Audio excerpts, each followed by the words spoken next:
إن الحمد لله نحمده ونستعينه ونستغفره ونعوذ بالله من شرور أنفسنا ومن سيئات أعمالنا.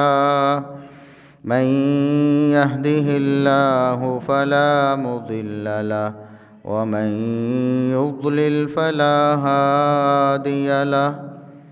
أشهد أن لا إله إلا الله وحده لا شريك له وأشهد أن محمدًا عبده ورسوله. اللهم صل على محمد وعلى آل محمد كما صليت على إبراهيم وعلى آل إبراهيم إنك حميد مجيد.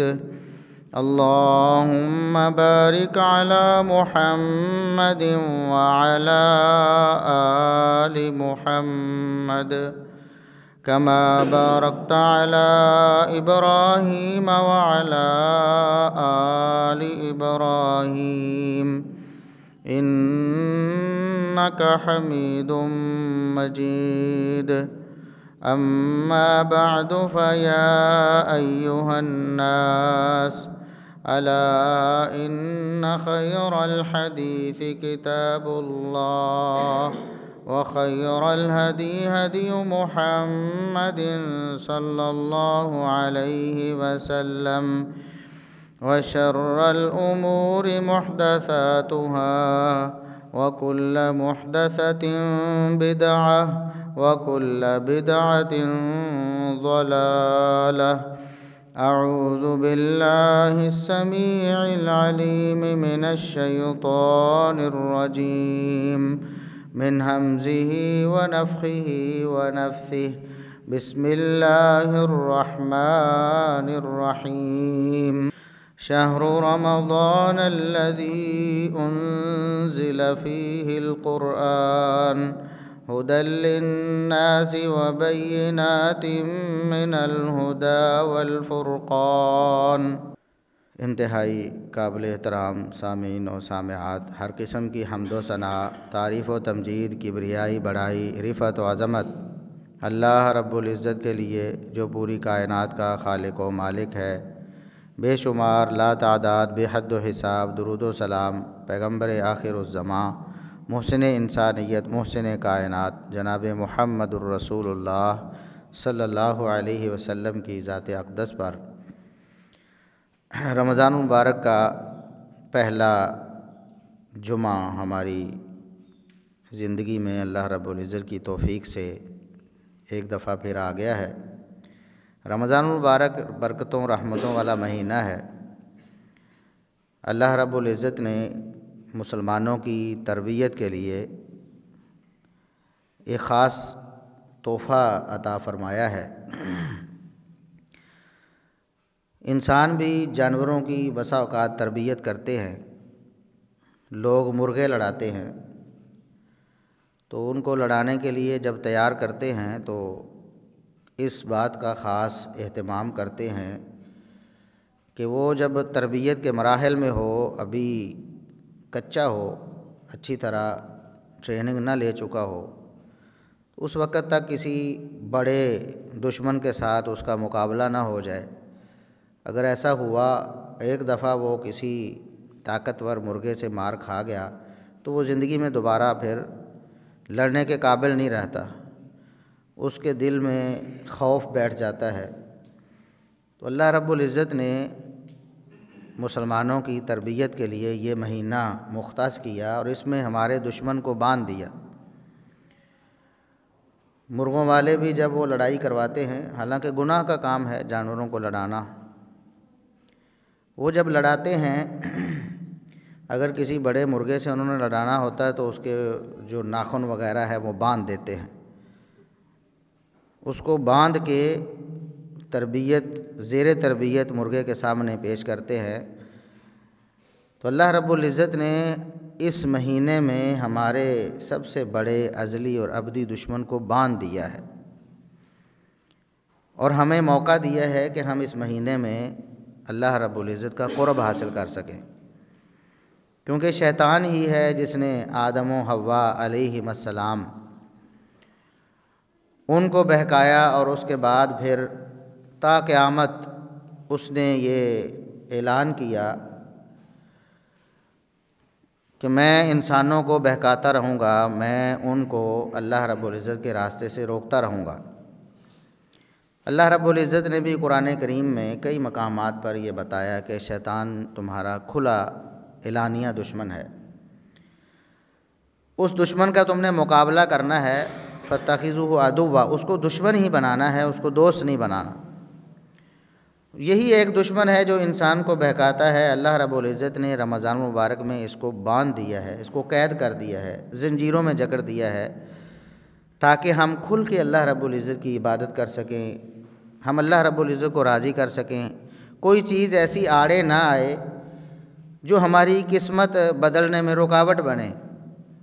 اور یہ ایسا مہینہ ہے کہ رسول اللہ صلی اللہ علیہ وسلم نے فرمایا کہ اللہ رب العزت کے فرشتے جبریل امین علیہ السلام وہ تشریف لائے، اور آپ صلی اللہ علیہ وسلم کے سامنے انہوں نے 3 قسم کے لوگوں کو بد دعا دی، جن میں سے ایک قسم کے لوگ وہ ہیں جن کی زندگی میں رمضان مبارک آئے اور وہ اللہ رب العزت کو راضی کیے بغیر یہ مہینہ ضائع کر کے گزار دیں۔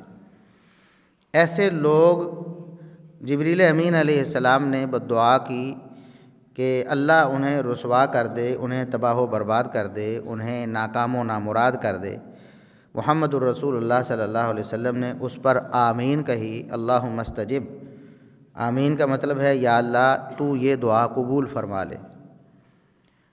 تو فرشتہ جبریل امین علیہ السلام، جتنے بھی فرشتے ہیں، وہ اللہ رب العزت کے حکم کے بغیر کچھ بھی نہیں کرتے۔ لا یعصون اللہ ما امرہم ویفعلون ما یؤمرون۔ ایک تو اللہ کے کسی حکم کی کبھی انہوں نے خلاف ورزی کی نہیں اور کر بھی نہیں سکتے، کبھی بھی۔ اللہ رب العزت نے ان کے اندر یہ مادہ اختیار والا، نافرمانی والا رکھا ہی نہیں۔ اور دوسری بات، ویفعلون ما یؤمرون، اللہ رب العزت جو حکم فرماتے ہیں، ان کو جو حکم دیا جاتا ہے وہی کرتے ہیں، اس سے زیادہ نہیں کرتے۔ اللہ کے حکم کو ٹالتے بھی نہیں اور اللہ کے حکم کے بغیر کچھ بھی نہیں کرتے۔ تو اللہ رب العزت کے حکم سے جبریل امین نے یہ بد دعا کی اور محمد الرسول اللہ صلی اللہ علیہ وسلم کی مہر لگوائی اس کے اوپر۔ تو کتنی بڑی بدبختی ہے ایسے لوگوں کے لیے جو رمضان مبارک ضائع کر دیتے ہیں۔ اتنا قیمتی مہینہ، اتنی مہلت اور اللہ رب العزت کی طرف سے اتنا انعام آیا، لیکن انہوں نے اس کو ضائع کر دیا۔ تو رمضان مبارک کا مہینہ ہماری تربیت کا مہینہ ہے، اور صرف یہی نہیں کہ اس میں ہمیں انعام ملنے ہیں، بلکہ اگر ہم نے اس مہینے کو ضائع کر دیا، اللہ کے انعام حاصل نہ کیے، تو ہمیں اللہ رب العزت کا عذاب ملے گا۔ اللہ نہ کرے کہ ہم ایسے لوگوں میں شامل ہو جائیں۔ تو اس لیے اس مہینے کو بڑی مستعدی اور بڑے شوق، بڑی لگن، بڑے جذبے سے گزارنا ہے، اللہ رب العزت کی عبادت کرنی ہے۔ رمضان مبارک کے کچھ خاص کام ہیں جو اللہ رب العزت نے اس مہینے میں مقرر کیے ہیں، یا جن کا اللہ رب العزت نے اور رسول اللہ صلی اللہ علیہ وسلم نے اس مہینے کے ساتھ تعلق بنایا ہے۔ ان میں سے سب سے اہم عمل تو روزہ ہے، جیسا کہ رمضان ہے ہی روزوں کا مہینہ۔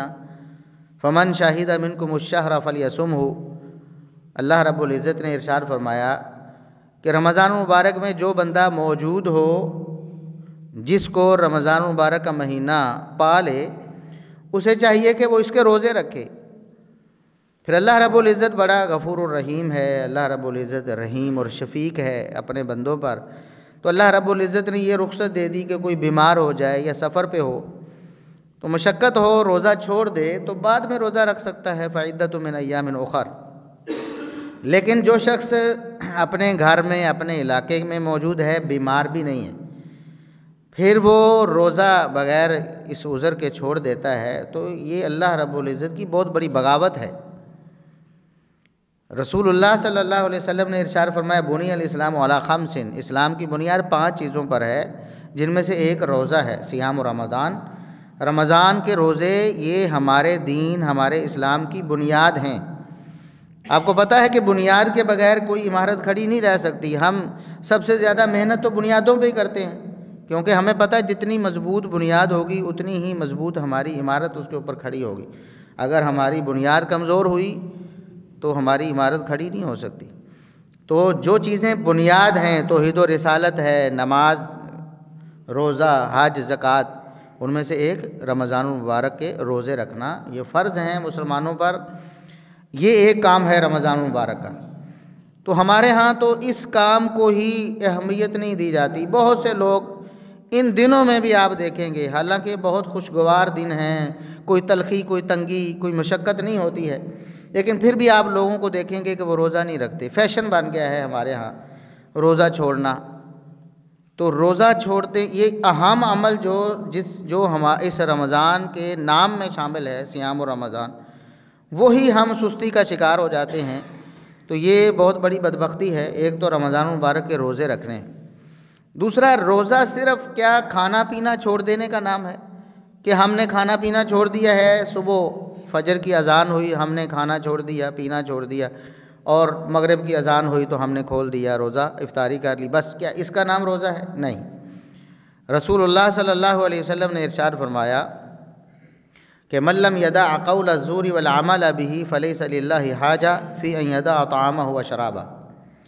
جو شخص گناہ کے کام نہیں چھوڑ پاتا روزہ رکھ کے، روزہ رکھا ہے اس نے، کھانا پینا اس نے چھوڑا ہے، لیکن گناہ کے کام نہیں چھوڑتا، گناہ کے کام بولنے میں، سننے میں، دیکھنے میں، چلنے میں، پھرنے میں، لوگوں کے ساتھ معاملہ کرنے میں، بیچنے میں، خریدنے میں، لین دین کرنے میں، اگر ایک بندہ گناہ کے کام کو نہیں چھوڑتا فلیس للہ حاجہ، اللہ رب العزت کو کوئی ضرورت نہیں اس کے کھانا پینا چھوڑنے کی۔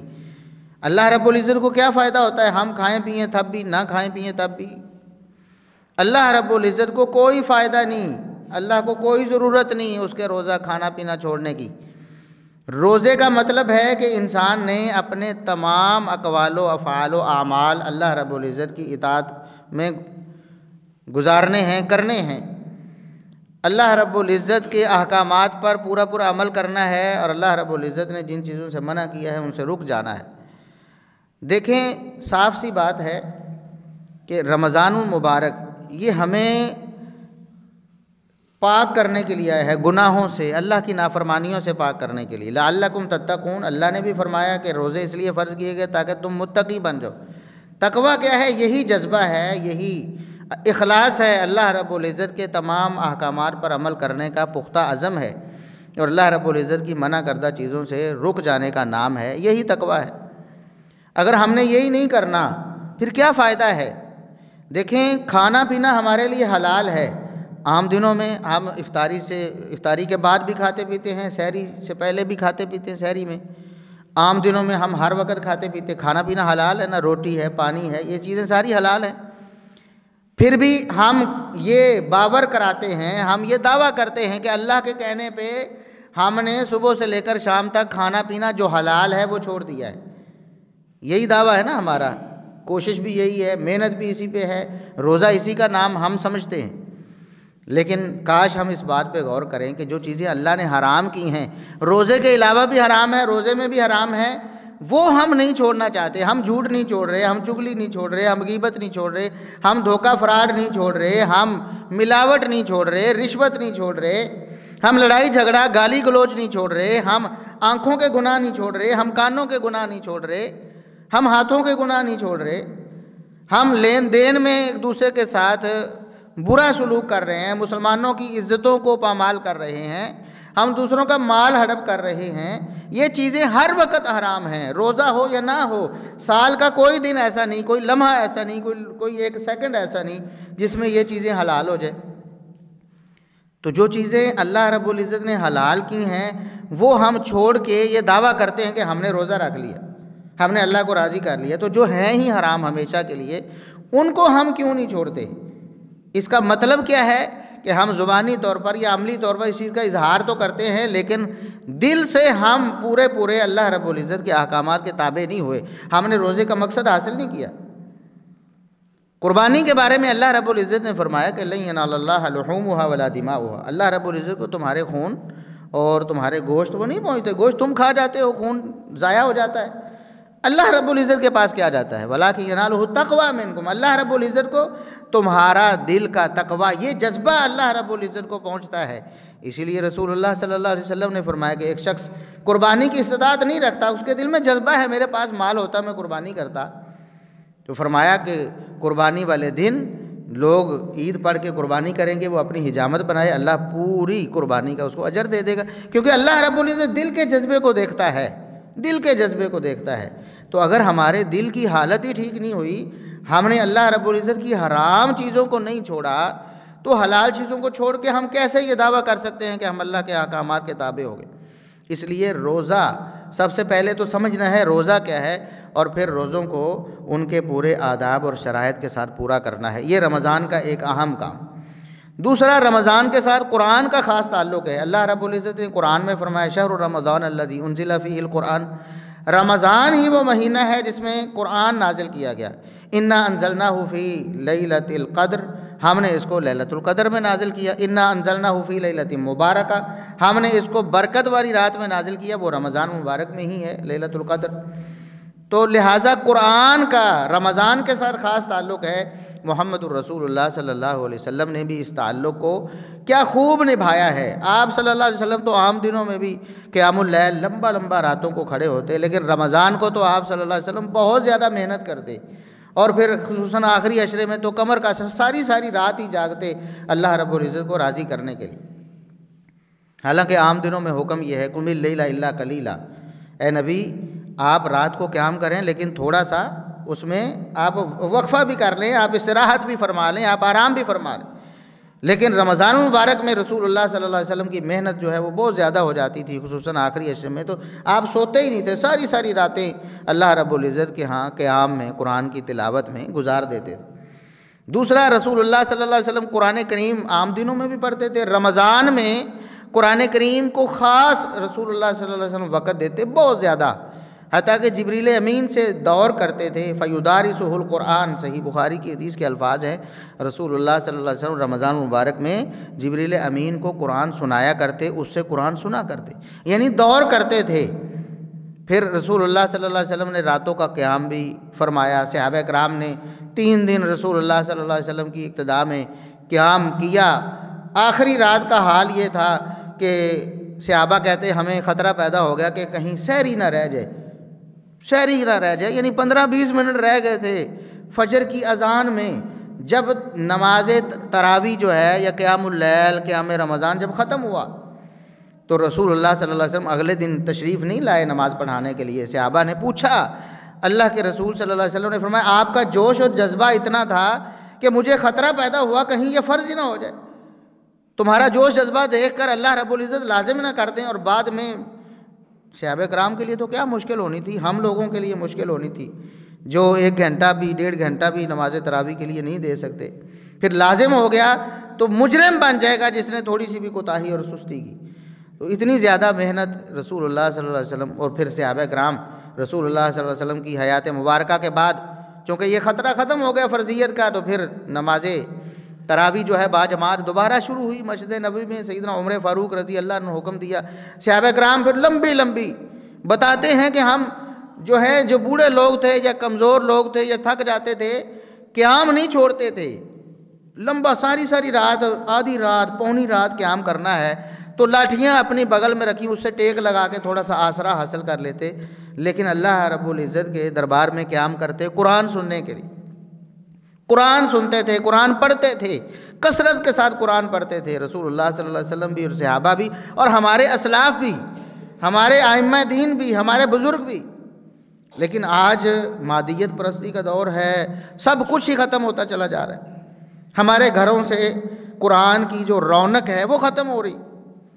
ہم دیکھتے تھے ہمارے بزرگ جو ہیں رمضان مبارک میں صبح سے ہی انہوں نے قرآن کھولنا، بس پڑھتے رہنا، نماز پڑھنی، قرآن پڑھنا، نماز پڑھنی، قرآن پڑھنا، بس افطاری کرنی۔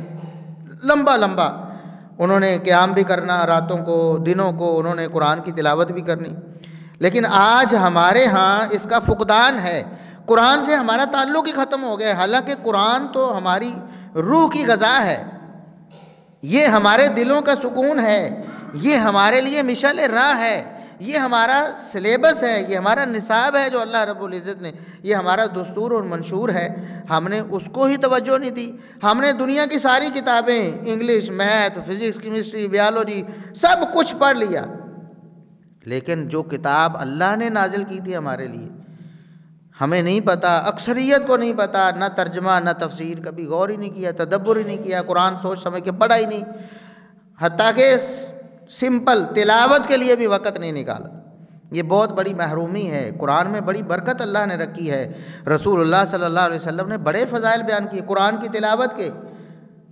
فرمایا کہ گھروں میں قرآن پڑھو، گھروں کو قبرستان نہ بناؤ، گھروں کو قبرستان نہ بناؤ. اس کا مطلب کیا ہے؟ آج ہمارے گھر الا ماشاءاللہ قبرستان بن چکے ہیں، ہمارے دل مردہ ہو گئے ہیں. ہم قرآن پڑھنے کے لیے وقت نہیں نکالتے، حتیٰ کہ رمضان میں بھی نہیں، اور پھر باقی تو پورا سال ایسے ہی گزرنا ہے جی، قرآن کو ہاتھ بھی نہیں لگانا. یہ بہت بڑی محرومی ہے. ان ھذا القرآن یہدی للتی ہی اقوم. اللہ رب العزت فرماتا ہے قرآن ہے، جو بندہ اس کے ساتھ تعلق بناتا ہے، قرآن ایسی راہ دکھاتا ہے جس میں کسی قسم کی کوئی جھول نہیں. قرآن انسان کو مضبوط بناتا ہے، ہر موقع پہ سپورٹ مہیا کرتا ہے. قرآن تلاوت بھی کریں، سوچیں بھی، تدبر بھی کریں، تفسیر بھی پڑھیں، سنیں، سمجھیں. اور پھر ایک اور اہم کام رمضان المبارک میں وہ ہے انفاق فی سبیل اللہ، اللہ رب العزت کی راہ میں مال خرچ کرنا. رسول اللہ صلی اللہ علیہ وسلم سب سے بڑے سخی تھے. سیدنا عبداللہ ابن عباس رضی اللہ عنہما بیان کرتے ہیں، صحیح بخاری صحیح مسلم کی حدیث ہے، کان رسول اللہ صلی اللہ علیہ وسلم اجود الناس. رسول اللہ صلی اللہ علیہ وسلم سارے انسانوں سے بڑھ کر سخی تھے، سب سے بڑے سخی. آج ہمارے ہاں جی حاتم تائی مشہور ہے، فلاں کی سخاوت، اور بھئی محمد الرسول اللہ صلی اللہ علیہ وسلم سب سے بڑے سخی ہیں اس کائنات کے. انسانوں میں آپ سے بڑھ کر کوئی سخی نہیں آیا. رسول اللہ صلی اللہ علیہ وسلم اپنے گھر میں سونا چاندی ہیرے جواہرات کچھ بھی آ جاتا جو آپ صلی اللہ علیہ وسلم کی اپنی ذاتی ملکیت ہوتا، آپ صلی اللہ علیہ وسلم فرماتے میں 3 دن نہیں گزرنے دیتا. 3 دن سے پہلے وہ 3 دن بھی گزرتے ہیں، اس کو تقسیم کہاں کرنا ہے، فقراء ہیں، مساکین ہیں، اللہ کی راہ میں کہاں کہاں صرف کرنا ہے، حساب لگا کر اس کو فارغ کر دیتا، اپنے گھر میں نہیں رکھتے. اور اللہ سے دعا کرتے ہیں اللہم ارزق آل محمد قوتا، اے اللہ مجھے میرے گھر والوں کو اتنا دے کہ ہم زندہ رہ سکیں، بس ہماری کمر سیدھی رہے، زندگی سانسیں بحال رہیں، بس اتنا چاہیے اور نہیں چاہیے. اور آتا خرچ کر دیتے. عام دنوں میں بھی سب سے بڑے سخی. اور عبداللہ ابن عباس رضی اللہ عنہما فرماتے ہیں کہ جب رمضان آتا فلا رسول اللہ صلی اللہ علیہ وسلم اجود من الريح المرسلہ، تو اللہ کے رسول صلی اللہ علیہ وسلم تیز آندھی سے بھی زیادہ سخی ہو جاتے. تیز آندھی آتی ہے، سب خس و خاشاک بہا کر لے جاتی، کچھ نہیں چھوڑتی، حتیٰ کہ بڑے بڑے درخت اکھیڑ دیتی، سخت آندھی. تو رسول اللہ صلی اللہ علیہ وسلم سخت آندھی سے بھی زیادہ سخی ہو جاتے، یعنی ایک پیسہ ایک پائی بھی نہیں چھوڑتے تھے اپنے پاس، اپنے گھر میں، سب اللہ کی راہ میں خرچ کر دیتے. یہ رمضان مبارک کا ایک خاص کام ہے جو آپ صلی اللہ علیہ وسلم کیا کرتے تھے، آپ کا اسوہ حسنہ ہے. اور انفاق فی سبیل اللہ کی کتنی فضیلت ہے. قرآن کہتا ہے کہ مرتے ہوئے انسان کو حسرت اور ندامت ہر بندے کو ہوگی. قیامت کے دن ہر بندہ مسلمان ہے یا کافر ہے، مسلمان نیک ہے یا بد ہے، ساری زندگی نیکیاں کرتا رہا، تب بھی اس کو حسرت ہوگی کاش میں اور نیکیاں کر لیتا، میں اور محنت کر لیتا اللہ رب العزت کی رضا کے لیے. تو ایک بندہ جب فوت ہوتا ہے نا، قرآن کہتا ہے فوت ہونے والے کے دل میں یہ ندامت، یہ حسرت، یہ پشیمانی، یہ خواہش ہے یا کاش مجھے تھوڑی سی مہلت، چند لمحے، چند سیکنڈ مجھے مل جائیں. کیونکہ جب روح قبض ہونا شروع ہوتی، فرشتے روح قبض کرنے لگتے، اس کے بعد پھر نہ توبہ قبول ہوتی ہے، نہ کوئی عمل قبول ہوتا. کہہ بھی دے تو کوئی فائدہ نہیں ہو سکتا. جاتے جاتے مرتے مرتے کہتے ہیں، فرعون نے کہا تھا لا الہ الا الذی آمنت بہ بنو اسرائیل، میں اس اللہ کو اس اللہ کے علاوہ کوئی الہ نہیں ہے جس پر بنو اسرائیل ایمان لائے، یعنی موسیٰ کے الہ کو میں مان گیا ہوں. لیکن جب ادرکہ الغرق، وہ پانی تو اس کے اندر جانا شروع ہو گیا تھا، اس کے حلق میں پہنچ گیا. اس وقت کوئی نہ توبہ قبول، نہ عمل، نہ قول، نہ فعل، اس وقت کہہ دے میرا سارا مال مسجد کے لیے، تب بھی کوئی فائدہ نہیں۔ اس لیے وہ خواہش کرے گا کاش مجھے چند لمحے مل جائیں فاصدق، یہ نہیں کہے گا کہ میں نمازیں پڑھ لوں، میں کوئی اور کام، وہ کہے گا کہ کاش مجھے تھوڑا سا مہلت ملے تو میں صدقہ کر لوں۔ صدقہ رمضان المبارک کا بہت خاص عمل ہے، اور اللہ رب العزت کو راضی کرنے والا، موت کی سختی میں بھی کام آنے والا، کیونکہ اس کو پتہ ہے کہ موت کی سختی سے میں بچ سکتا ہوں، میری آخرت بن سکتی ہے اگر میں صدقہ کر جاؤں۔ اسی لیے رسول اللہ صلی اللہ علیہ وسلم نے فرمایا اتقوا النار ولو بشق تمرہ، آگ سے اپنے آپ کو بچاؤ اگرچہ کھجور کا ایک ٹکڑا دے کر۔ آپ کے پاس استطاعت نہیں ہے، طاقت نہیں ہے، اللہ نے تھوڑا دیا ہے، ایک کھجور ہے نا، کھجور کا ٹکڑا اللہ رب العزت کی راہ میں دے دو، جہنم سے بچ جاؤ۔ ٹھیک ہے، جس کے پاس بڑا اللہ نے نوازا ہے وہ زیادہ خرچ، لن تنالوا البر حتی تنفقوا مما تحبون، اللہ رب العزت نے قرآن میں فرمایا کہ جب تک تم اپنی محبوب چیز اللہ کی راہ میں خرچ نہیں کرو گے نا، نیکی نہیں ملے گی۔ تم چاہتے ہو کہ ہم اترے ہوئے کپڑے کسی کو دے دیں تو بس یہ ہماری طرف سے صدقہ ہو جائے، جو چیز آپ کو اچھی نہیں لگتی 5، 10، 100، 1000 روپے، آج کل کیا حیثیت ہے کسی کے ہاں، وہ کہتا ہے جی یہ 500 دے دو، میں 100 دے دوں، جو 1000 دے دوں۔ جس کو اللہ نے دیا ہے اپنی استطاعت کے مطابق بڑھ چڑھ کر کرے گا تب نیکی ملے گی، اور جس کو نہیں دیا، اللہ نے تھوڑا دیا ہے، اس کو 1 روپیہ دیا ہے، 10 دیے ہیں، 100 دیا ہے، وہ اپنے جوش اور جذبے کے ساتھ وہ دے گا، اللہ رب العزت جہنم سے آزاد کر دے گا۔ اس لیے انفاق فی سبیل اللہ یہ رمضان المبارک کا خاص عمل ہے، اس طرف بھی ہماری توجہ ہونی چاہیے۔ اس کے علاوہ ذکر و اذکار، روزے کی حالت میں ہم چغلی، غیبت، جھوٹ، یہ سارا کچھ چھوڑنا ہی چھوڑنا ہے، فرض ہے ہمارے اوپر، نہ چھوڑیں گے روزہ ہی اللہ رب العزت کے ہاں قبول نہیں ہوگا۔ اس کی جگہ ہم اللہ کا ذکر کریں، قرآن کی تلاوت تو ہے ہی، اس کے ساتھ استغفار ہے، تسبیح ہے، تحمید ہے، کچھ بھی اللہ کا ذکر، کوئی دعائیں آپ کو یاد ہے، ربنا آتنا فی الدنیا حسنہ، یہ یاد ہے، یہ پڑھتے رہیں، استغفر اللہ اتنا ہی کہتے رہیں، لا الہ الا اللہ افضل الذکر ہے، اللہ کے رسول صلی اللہ علیہ وسلم نے فرمایا سب سے بہترین ذکر لا الہ الا اللہ، لا الہ الا اللہ، پڑھتے رہیں، اپنی زبان کو اللہ کے ذکر سے تر رکھیں۔ یہ کچھ چیزیں ہیں جو رمضان المبارک میں ہم نے کرنی ہیں، تب ہم رمضان المبارک کا حق ادا کر پائیں گے۔